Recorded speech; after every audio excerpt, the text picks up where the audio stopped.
We don't get to pick our family members, but we can still love them. Let's talk about assumptions. Assumptions are those things that we automatically assume about people without gathering all the facts. Is that Mason with a pretty girl in his arm? Whew, he's not going to be at the kids' table. Now, the assumptions that we have about other people.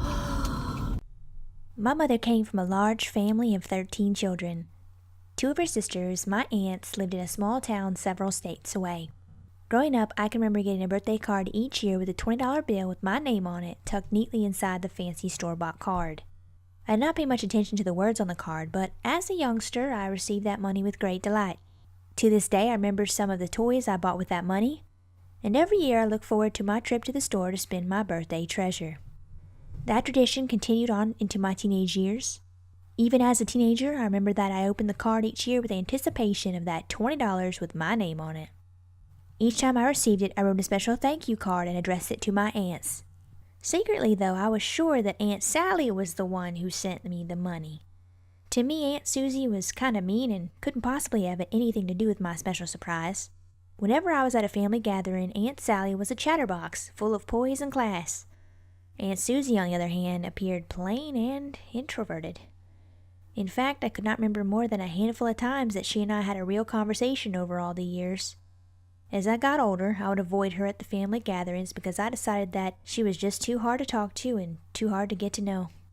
One day while I was attending college, I got a call from my mama, who told me that Aunt Susie had passed away. I did not think too much about it and went on with my day. About 2 months later, I got a large brown envelope from my mom. I opened it and read her letter, which said, "Sally and I were cleaning out Susie's belongings the other day. We found this and thought you might like to have it." Inside, there was another envelope with my name on it. I found pictures of me that my mom had taken throughout the years. On the back of each one was a carefully written date and a prayer to God. Each picture was rather worn and each prayer rather smeared, like it had been handled many times. When I read the individual prayers, I began to weep. The prayers were personal and about me. It was obvious that someone had taken the time to pray for me through the different seasons of my life. The smears were evidence that someone had prayed again and again, remembering my needs before God. Who would have guessed that about Aunt Susie? Wasn't she the same aunt who rarely spoke to me at family holidays? Then I realized there was another envelope sealed and with my name on it. Eagerly, I tore it open. Much to my surprise, it contained a birthday card for me.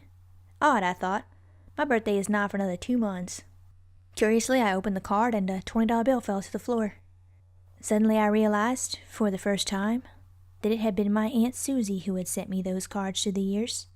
Instantly, it was like something burst inside of me as I wept uncontrollably. I could not believe I had misjudged the situation so wrong. After I dried my many tears, I understood that it had been Aunt Susie who had made sure my birthday card and gift arrived each and every time for all those years.